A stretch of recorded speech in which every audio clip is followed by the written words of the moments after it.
कायदे में दुनियादारी को समझने का काम किसने किया? राम मोहन राय ने तो समझाया आपको। देखो, आजादी की लड़ाई का ये मतलब थोड़ी डंडा लेके निकल जाए भागो यहां से। आजादी की लड़ाई कई तरीके से लड़ी गई। एक लड़ी गई वैसे तरीके से जो घर के अंदर थी, एक ऐसी थी जो घर के जो कैंपस था उसमें थी, और एक थी घर से बाहर निकल करके। समझ रहे हो? घर के अंदर वो लोग थे जिन्होंने प्रिंट आउट निकाले, घर के बाहर कौन निकले? जिसमें गांधी नेहरू ये सब आ जाएंगे। और घर के बाहर कौन चलेगा? बाहर का मतलब बाहर आउट ऑफ इंडिया, वो और भी लोग थे। तो तीनों तरीके से लड़ाई लड़ी गई ना। तो सीधी बात है, जो प्रिंट आउट वाला काम किया, पढ़े लिखे लोग सीधे तो लड़ाई झगड़ा करेंगे नहीं, उन्होंने बुक्स छापी, लोगों को समझाने का काम किया। तो क्या वो फ्रीडम स्ट्रगल में नहीं आएंगे? ना ना, फ्रीडम स्ट्रगल खाली गांधी जी हैं ऐसा तो नहीं है ना। तो लॉजिक बात, अब जो ये क्या नाम राम मोहन राय थे, उनका जो मूवमेंट कायदे में शुरू हुआ था वो सती के अगेंस्ट में ही तो था। तो सीधी बात है, सती को हटाना ये डेवलपमेंटल अप्रोच है या नहीं? सोच कैसी है? प्रगतिवादी है कि ऑर्थोडॉक्स सोच है?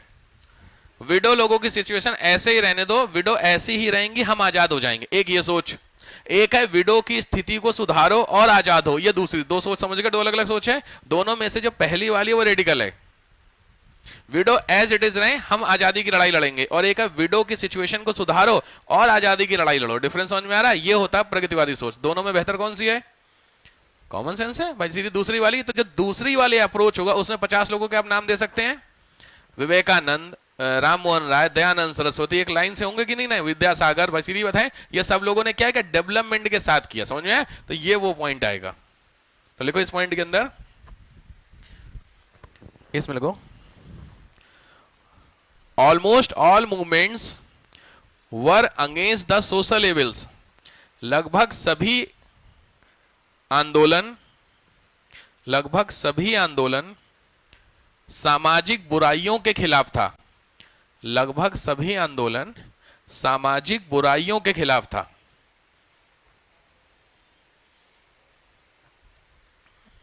लाइक दो तीन बंदों के नाम। पहला राम मोहन राय डैश सती, समझ गए? बंदे का नाम, सिस्टम का नाम।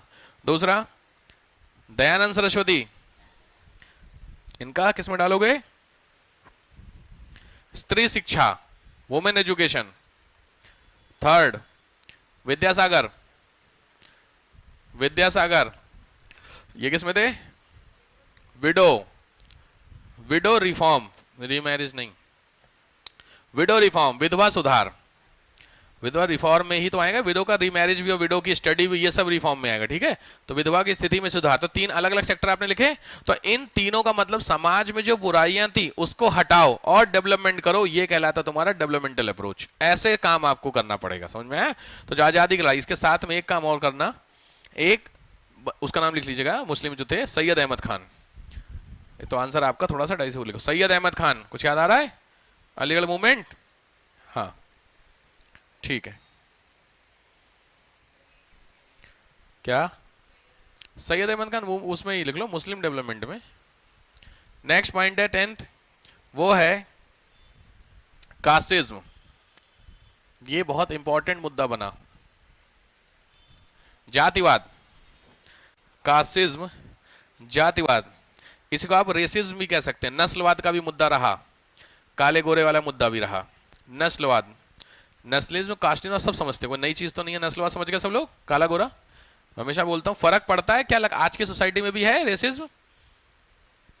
नहीं है? अगर नहीं है ना, तो मैं हमेशा एग्जांपल क्या देता हूं, शादी के एड का, सुंदर सुशील गोरी कन्या चाहिए। सुने? अरे सुने हो? लड़का पढ़े हो? दूल्हे का एड का भी ध्यान से देखे, उसमें लगा गोरा लड़का चाहिए, होता है? मेरे को नहीं पता ये बात। अच्छा, मैंने सुना लड़कियों में तो मैंने देखा है भाई, लड़कों में होता है एड में ऐसा देते हैं, गोरा लड़का चाहिए। अच्छा, ये मैं पहली बार देखो तो मुझे पता चला है। अच्छा, लड़कियों का तो खैर आपने सुना है। ये सीधे सीधे रेसिज्म को प्रमोट हो रहा है कि नहीं हो रहा है? सुंदर सुशील समझ में आता है, अच्छी बात। सुंदर कन्या और कम सुंदर कन्या डिफाइन कैसे करेंगे? बहुत अच्छा आजकल डिबेट हो रही है। एनसीईआरटी में भी आपने देखा होगा, बड़ा अच्छा, 3rd या 4th क्लास में एनसीईआरटी की किताब में उसमें दिखा है ब्यूटीफुल और अगली। उसमें ब्यूटीफुल वाली जो लेडी है वो गोरी दिखाई गई है और वो सूट पहनी है। ध्यान से देखना, एनसीईआरटी बड़ा अच्छा डिबेट चल रही, बहुत अच्छी। मैं देख रहा सोशल मीडिया, कुछ एक चीजें बड़ी अच्छी भी हो जाती है कई बार, बाकी 99 तो फालतू चीज है, लेकिन उसमें बहुत अच्छा था। उसमें एक फीमेल बनी हुई है जो मैं दिखाई देता हूं आपको, मे भी आपको यहां मिल जाए। बहुत अच्छी डिबेट है, आपका दिमाग खोल देगी डिबेट। सोचो क्लास फोर्थ के बच्चे का, देखो क्या मैं बता, ब्यूटीफुल और अगली ना,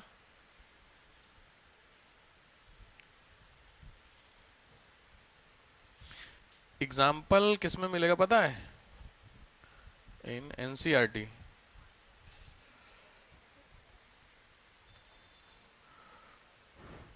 अगली नहीं, अगली यार ये पता नहीं मिलेगा नहीं, एनसीईआरटी वाली चीज है ना यार। ये मैं आपको दिखाता,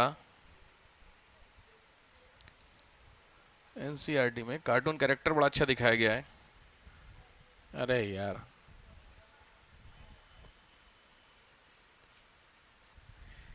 इमेजेस इन एनसीईआरटी,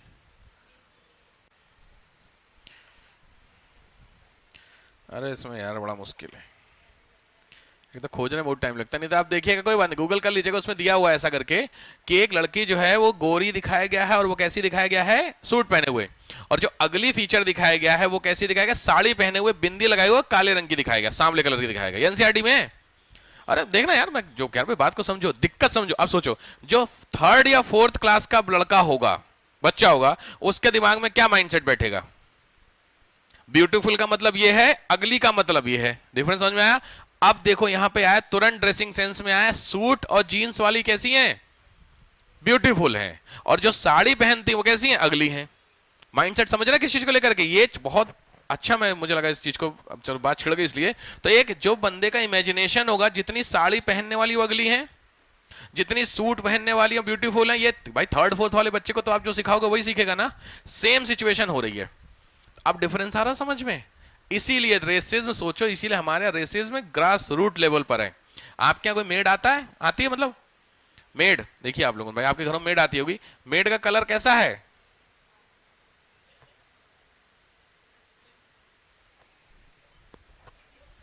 अरे हंस क्यों रहे हो, सही पूछ रहा था, मेड का कलर कैसा है? सावली है। इसका मतलब आपने कलर नोटिस किया है। देखना और नोटिस करने पता कितना डिफरेंस होता है? बहुत डिफरेंस होता है। एक होता है आंखों के सामने से निकल जाए, एक होता है नोटिस कर लिया आपने, फर्क यही है रेसिज्म, और कुछ नहीं है बेटा। मैं अच्छा कोई नहीं, चलो मैं आपको बता देता हूं। आपने अफ्रीकन लोगों का कलर देखा है? ठीक, आपकी शादी का रिश्ता आया किसी ऐसे लड़के से जिसका सेम कलर है,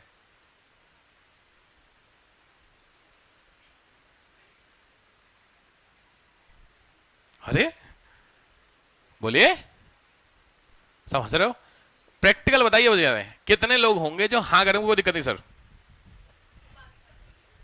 बाकी सब नॉर्मल है, ऐसा भी नहीं कि अंबानी का लड़का है, मेरी बात समझ, ऐसा भी नहीं कर अमीर है। मैं लॉजिक बात कर रहा हूं, एक सिंपल बंदा, एक जनरल जो नहीं, मिडिल क्लास है, एक मिडिल क्लास का बंदा जिसका इस तरीके का कलर है, जिसमें कोई पूरा, हाँ बोल नहीं पाऊँ, हाँ समझ में आया? अब बताइए, कर लेंगे शादी? समझ गए?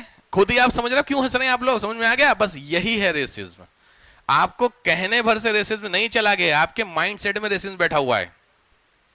मेरी बात समझ रहे हैं?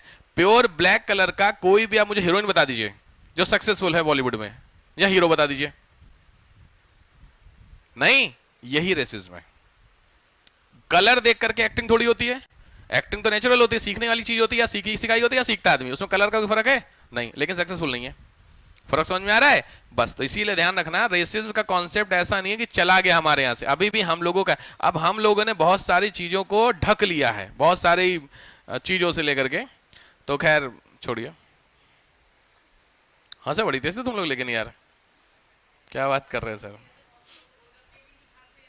हाँ अच्छा, टेस्ट दूसरा आता होगा, कालो वालों का टेस्ट और उसके वालों का टेस्ट फर्क पड़ जाता होगा ना हाथ का। नहीं खाते होंगे वो, देखने में बंदा जो लग रहा है, तब भी लगे तो रहते हैं। अभी नवरात्रि नवमी होगी, पारण करने में पहुंचोगे सब, है ना? कोने वाला जो खड़ा रहता है। अच्छा हो सकता है। सोचो अब गोलगप्पे वाले अब समझ रहे हैं, कलर के हिसाब से डिसाइड हो रहा है, जबकि वो गोलगप्पे वाला भले बिस्लेरी से बना रहा हो आपसे, उससे मतलब नहीं है, लेकिन हम खाएंगे गोरा गोरा वाला, भले वो कहीं और से पानी लेकर के आ रहा है। ये रियलिटी है, ठीक बात है, तो एक्सेप्ट कर लीजिए इस बात को कि है सर ऐसा तो है। तो कास्टिज्म का फैक्टर में लिखिएगा इसको। सबसे मैंने आपको एक थ्योरी बताई थी, क्या याद है? व्हाइट मैन बर्डन, कुछ याद आ रहा है? लिख लीजिए, व्हाइट मैन बर्डन, श्वेत बोझ सिद्धांत, व्हाइट मैन बर्डन थ्योरी, पूरा डिटेल में डिस्कस कर चुका हूं ना, वीडियो में अवेलेबल है, देख लीजिएगा जिनको भी नहीं पता है। व्हाइट मैन बर्डन, जबरदस्ती का बर्डन पाल रखा था गोरे लोगों ने कि हमें काले लोगों को सिखाना है, जबरदस्ती, शौक में, ठीक है। हाँ, एक्चुअली याद रखना, व्हाइट मैन बर्डन ना ये बुक है, उस बुक को लिखा किसने है? Rudyard Kipling. रुडयार्ड किपलिंग का नाम सुने? जंगल बुक सुने, मोगली वाला, वही है। तो लिखिए, written by, it is a book written by Rudyard Kipling, Rudyard Kipling इन्होंने लिखी, उसमें बताया गया था ये मानसिकता। तो black white, black dog allow नहीं, सब पता ही होगी कहानी, वही वाला कॉन्सेप्ट बता रहा हूँ। KIPLING, Kipling, Rudyard, RUDYARD, Rudyard Kipling. Clear? ठीक है। नेक्स्ट पॉइंट है भाई, इसी में लिखो, जगह तो है नहीं यार। Economic exploitation, economic exploitation, I think it's 11 number है ना, हाँ 11 नंबर। आर्थिक शोषण, 11 पॉइंट, इकोनॉमिक एक्सप्लॉइटेशन, समझ गए होंगे। पूरा पूरा पूरा वीडियो बना हुआ है, इस पे जाके आराम से देखिएगा। ब्रिटिशर्स की इकोनॉमिक पॉलिसी चलेंगी इसमें। देखो, पहला पॉइंट था ब्रिटिशर्स पॉलिसी, यहाँ स्पेशली मैं किस पे जा रहा हूँ? इकोनॉमी, क्योंकि ब्रिटिशर्स की पॉलिसी में जो सबसे ज्यादा दुखी हुआ है आदमी, किससे? इसी से, ठीक है। तो इसके अंदर 2-3 पॉइंट में पहला लिखेंगे, सबसे इंपॉर्टेंट टैक्सेशन, जिससे सब दुखी थे, लिखिए टैक्सेशन, कर प्रणाली। दूसरा कॉन्सेप्ट आएगा, वो है आपका टुवर्ड्स फेमाइन, ड्रॉट, अकाल। थर्ड, इंडियन प्रोडक्ट, भारतीय माल को लेकर के कुछ याद है सारा? एक्सपोर्ट इंपोर्ट बैन, यहां से वहां नहीं लेके जाएंगे, सब कुछ डिस्कस हुआ है। इसीलिए वीडियो कम से कम अपलोड हो रहा है, तुम लोगों को फायदा है कि छूट छाट गया हो ना, तो आप उसमें रिवाइज कर सकते हो, तो ठीक वो काम हुआ है। ठीक है, नेक्स्ट,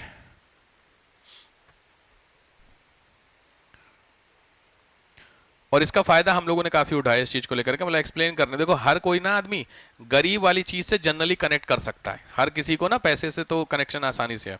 नेक्स्ट जो भी नंबर, आई डोंट नो कौन सा नंबर, 11, 12th, मैं आगे लिख देता हूं। 12th नंबर है policy of Lord Lytton, LITTON, policy of Lord Lytton, Lord Lytton की नीतियां। लॉर्ड लिटन का नाम सुने हैं? कोई भी बताइए गलत काम जो हुआ है। लॉर्ड लिटन की कहानी, लिटन के कुछ खतरनाक वाले काम थे जिसको हिस्ट्री में इनको बदनाम किया गया है। पहले लिख लीजिए, 21 से एज घटा दी गई 18 साल, किसकी? ICS की, लिख लीजिए ICS, इंडियन सिविल सर्विस की जो एज थी वो 21 से घटा के 18 कर दी गई, लिटन का पहला गलत फैसला, 21 to 18 ईयर। दूसरा, 1878 में मैंने आपको एक वर्ड दिया था, दिल्ली दरबार, कुछ याद आ रहा? दिल्ली दरबार, ये उस समय हुआ था जब इंडिया में सबसे तेज क्या पड़ा था? कुछ याद है? फेमाइन। इंडिया के लोग भूखे मर रहे थे और आप अपने राजा के लिए अंधाधुंध पैसा खर्च कर रहे थे, तो मूड तो खराब होगा कि नहीं होगा? तो लिटन की पॉलिसी ने भी कहीं ना कहीं काम किया। इसके अलावा तीसरा काम मैंने आपको बताया था, अगर याद हो, प्रेस को लेकर के, कुछ याद है? हाँ, वर्नाकुलर प्रेस एक्ट, ये एक्ट भी बहुत बदनाम था, पूरा हो चुका है, ये भी इन्हीं का काम था। और 4th पॉइंट है भारतीय शस्त्र अधिनियम, इंडियन वेपन एक्ट, भारतीय शस्त्र अधिनियम, इंडियन वेपन एक्ट। ये चारों जो बेसिकली किसकी थ्योरी है? लिटन की थ्योरी थी, जिसके अगेंस्ट में पूरा इंडिया हो गया था ऑलमोस्ट, क्योंकि इसमें सबने एक दूसरे से कनेक्ट कर लिया।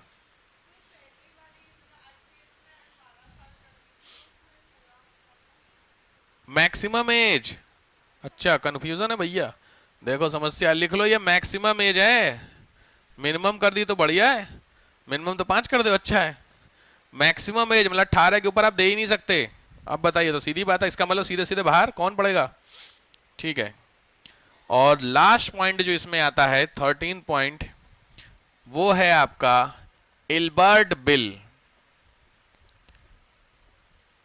इल्बर्ट बिल, जो सारे आपके पॉइंटर चल रहे सारे पॉइंट में, इल्बर्ट बिल। इल्बर्ट बिल सुने? लिख लीजिए इल्बर्ट बिल के बारे में। इल्बर्ट बिल सिंपली भाषा में ऐसे समझो, उस समय के जो कोर्ट होते थे, उस कोर्ट में दो केसेस जाते थे। एक केसेस जाते होंगे जो केसेस इंडियन के अगेंस्ट होते होंगे, और एक केसेस होंगे जो ऑब्वियस है ब्रिटिशर्स के अगेंस्ट होते होंगे। दो ही तो केसेस, मतलब इंडिया के द्वारा कोई क्राइम किया गया होगा या अंग्रेजों ने क्राइम किए होंगे। इसमें ब्रिटिशर्स के अगेंस्ट के जो क्राइम होंगे, वो ब्रिटिशर्स की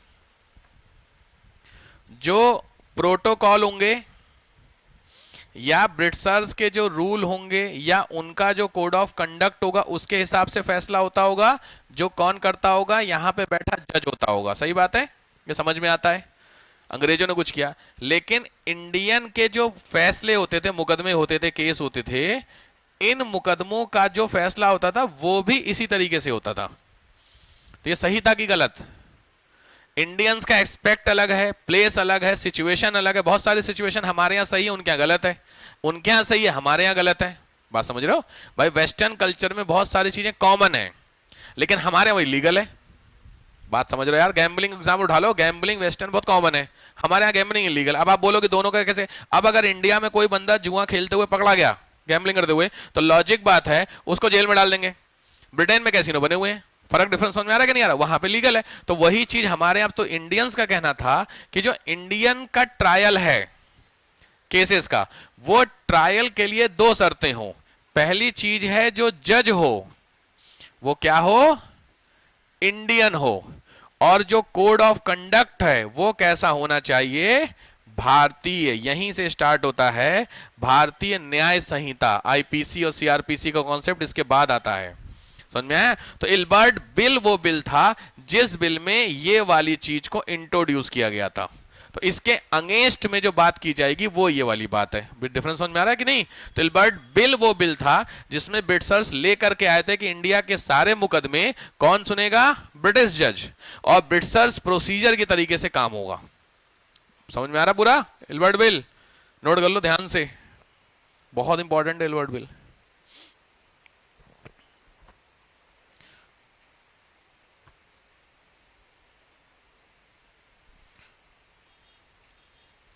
इसको लेकर के कॉन्सेप्ट ये भी था ना कि इंडियंस जो लोग हैं ना, वो डिसीजन लेने में कैपेबल नहीं है। ये मानसिकता बढ़ेगी कि नहीं बनेगी कि इंडियंस के फैसले भी कौन लेगा? ब्रिटिशर्स। इससे क्या समझ में आया कि ब्रिटिशर्स ये सोच रहे हैं कि जो तुम लोग हम लोग हैं वो क्या हैं? अपने डिसीजन भी लेने के भी काबिल नहीं है। ये सोच डेवलप होनी। तो कहीं ना कहीं रेसिज्म वाला कॉन्सेप्ट आ रहा कि नहीं आ रहा? यही था। तो इसीलिए इंडियंस लोग इसके अगेंस्ट में हुए। हम अभी तक टॉपिक से भटकना नहीं। टॉपिक क्या चल रहा है? इंडियन नेशनलिज्म को बढ़ाने का। तो सब गुस्से वाली चीज हो रही कि नहीं हो रही है? लेकिन ये ऐसे वाली चीजें नहीं है कि लोग बंदूक उठा लें। ऐसी वाली चीजें थी कि लोगों के अंदर गुस्सा तो आ रहा था, लेकिन सीधी बात है हम एक लड़ाई लड़के देख चुके थे, दैट इज 57, और हार चुके थे। तो लॉजिक बात हमें पता चला कि साहब लड़ाई ग्राउंड पे लड़ने से अच्छा है मन में लड़ाई लड़ी जाए। मन का मतलब है लोगों की जो मेंटेलिटी है वो ब्रिटिशर्स को लेकर के चेंज करो। और ब्रिटिशर्स को भी ये बात पता चलनी चाहिए कि इंडियंस कुछ सोच रहे हैं। क्या सोच रहे हैं, कैसे सोच रहे हैं, उसको ब्रिटिशर्स को बताने के लिए कोई एक मीडियम तो चाहिए। उसी मीडियम को क्या बोला गया? कांग्रेस। हमारा कुछ कुछ। तो इतनी सारी जो आपने अभी तक समझा, इन सभी समस्याओं का जो कोर यानी रिजल्ट निकला वो ये निकल के आया साहब। देखो मैंने तुमको बता दिया, ये जितनी भी तुमने प्रॉब्लम यहां पे देखी, इन सभी प्रॉब्लम का सॉल्यूशन ये निकला क्या? कि एक होनी चाहिए ऐसी एजेंसी जो सीधे सीधे किससे जाकर के बात करे? ब्रिटिशर से डिस्कशन करे। क्योंकि आप अपना कहोगे, हम जैसे झांसी, देखो मैंने बताया तो उस समय भी झांसी की अपनी लड़ाई थी। मैंने लिखने को भी तुम लोगों को साथ दिया था शायद ना, कुछ याद आ गया मुझे। याद आया? लीडर और उसके कौन कौन कहां पे, कुछ तो दिया था मैंने 57 वाले में। कुछ नहीं दिया था 1857 वाले लेक्चर में? कुछ मुझे याद आ रहा, पता नहीं अभी क्लिक हुआ मुझे, कुछ मैंने शायद दिया हो आपको लिखने के लिए, लीडर्स के नाम या कुछ नहीं, कुछ भी नहीं दिया था। अब मैंने बोले थे सब प्रेशर के नाम लिखने के लिए, देखो याद आ गया। किसने दबाया था आंदोलन? हाँ याद आया, याद आया, कुछ आया, याद आ गया मेरे को, लिखा। ये अपने आप चल रहा है, फिर कुछ था क्या? हाँ मुझे तो इसी का याद आ रहा, सब प्रेशर वाला। मैंने भी सब प्रेशर लिखने के लिए दिखा, देखो बट पॉइंट क्या मैंने बताया कि एक क्या चाहिए, एक ऐसी एजेंसी चाहिए जो क्या कर सके, बातचीत कर सके, किससे? ब्रिटिशर से। और अगर ये एजेंसी नेचर वाइज कैसी हो, पॉलिटिकल हो, तो बहुत अच्छी बात है। अब पॉलिटिकल जो एजेंसी होगी उसी को हम लोग क्या बोलेंगे, पॉलिटिकल पार्टी। लेकिन ये जो पार्टी होगी इसके अंदर अगर एलीट क्लास के लोग सारे हो जाए तो और अच्छी बात है, समझ रहे हैं क्या करके। इसीलिए कांग्रेस का जो शुरुआती दौर था, उस शुरुआती फेज में, इनिशियल फेज में कांग्रेस के अंदर मैक्सिमम एलीट क्लास के लोग थे। मैक्सिमम लोग लॉयर होंगे उसमें, आपको टीचर्स मिलेंगे, मतलब लोअर क्लास के बहुत कम मिलेंगे उसमें, ठीक है, आगे पढ़ोगे जितने भी थे, ठीक है। तो यहां पे अभी आपने क्या समझा, रीजन फॉर इंडियन नेशनलिज्म, ठीक है। चलो हेडिंग डाल दो, बिफोर कांग्रेस। कांग्रेस आज नहीं कराऊंगा, कांग्रेस नेक्स्ट लेक्चर में। Before Congress institutions, before Congress मतलब कांग्रेस बनी थी क्या उससे पहले? इंस्टीट्यूशन बिफोर कांग्रेस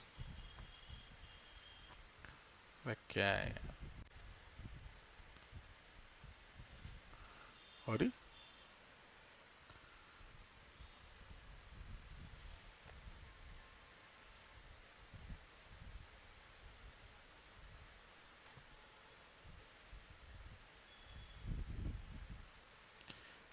उड़ रहा है, मुझे दिख नहीं रहा है कि अपने आप हो रहा है क्लिक।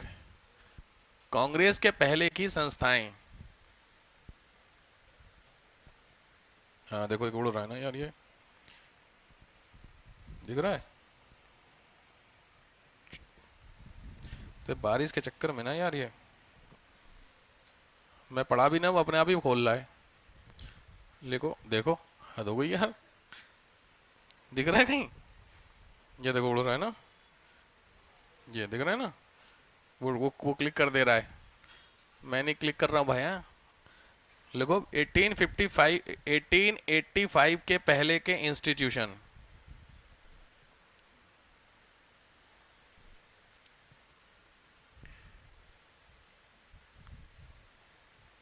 एटीन एट्टी फाइव के पहले के पॉलिटिकल ऑर्गेनाइजेशन बिफोर आईएनसी, ठीक है। तो इंडियन नेशनल कांग्रेस के पीछे के, अरे यार, इंडियन नेशनल कांग्रेस के पहले के इंस्टीट्यूशंस पॉलिटिकल है, लिस्ट है, ज्यादा तो नहीं है, अप टू 1885। चलिए इनसाइड का देख लीजिए कंटेंट, कोई दिक्कत नहीं है, आपको बस लिस्ट कवर करनी है कि इंडियन नेशनल जो था उसमें देखो ये सारे आपको नाम है। शुरू करिए, नाम लिखने, ईयर लिख लीजिए, ठीक है, लिख लीजिए, मैं बोलता चल रहा हूं। पहला लिखिए, फर्स्ट लिखिए। अरे मंजीत भाई, जब लेक्चर में फ्री होकर के फोन करता हूँ यार मैं। हाँ बोलो बोलो, कुछ काम था? अच्छा ठीक है, मैं फोन करता हूँ, ठीक। चलिए पहला लिखिए लैंड होल्डर सोसाइटी, थोड़ा स्पीड में आइए, कई सारे हैं। लैंड होल्डर, ऐसे ही है इंग्लिश हिंदी में, लैंड होल्डर सोसाइटी 1838। ध्यान रखना, ये लैंड होल्डर सोसाइटी भारत की पहली पॉलिटिकल ऑर्गेनाइजेशन है, कभी भी नाम पूछे इसको जमींदारी सभा भी बोलते हैं। लैंड होल्डर सोसाइटी 1838 इंडिया की फर्स्ट पॉलिटिकल ऑर्गेनाइजेशन हो गया। दूसरा ध्यान से, Bengal British India society, Hindi में भी ऐसे लिखते चलिए, Bengal British India society, Bengal British India society 43 43। Next, British Indian association, British Indian association, same ऐसे होगा, ब्रिटिश हिंदी में, ब्रिटिश इंडियन एसोसिएशन 51 51। पहला दूसरा तीसरा लिख रहे हो तो इसके आगे लिख लो 1+2, समझ गए, दिमाग लगाना, समझ गए। पहला और दूसरे को मिला के ये बनी है, ये तीसरी है ना, तो पहले क्या देखो क्या लिखा हुआ है, it was formed in 1851 by the merger of Bengal British India society plus land holder, तो ये दोनों मिला करके बन गई थी। फोर्थ, डेक्कन एसोसिएशन, दक्कन सभा, डेक्कन एसोसिएशन 52, कैलकाटा 51, डेक्कन एसोसिएशन दक्कन सभा 52। Next, Madras native association, Madras native association, देख रहे हो, ये देखो बोल रहा है मद्रास नेटिव एसोसिएशन 52। अबे हरी, देख रहे हो, मद्रास, यूट्यूब खोल दिया, बता उसका मन नहीं हो रहा पढ़ाई कर रहा। Madras native association. नेक्स्ट 52, अरे यही है ना, हाँ ठीक है, मद्रास नेटिव 52 का। Next, Bombay association 52, Bombay association 52। Next, east India association, फटाफट लिखिए, ईस्ट इंडिया एसोसिएशन 66, 66 डैश करके लिखा लेना, दादा भाई नेरोजी, लंदन में बनाई गई है ये, दादा भाई नेरोजी लंदन, 66, 1866, दादा भाई नेरोजी लंदन। नेक्स्ट, पूना सार्वजनिक सभा, पूना सार्वजनिक सभा, पूना सार्वजनिक सभा 67। ध्यान से अगली लिखना, इंडियन एसोसिएशन, इंडियन एसोसिएशन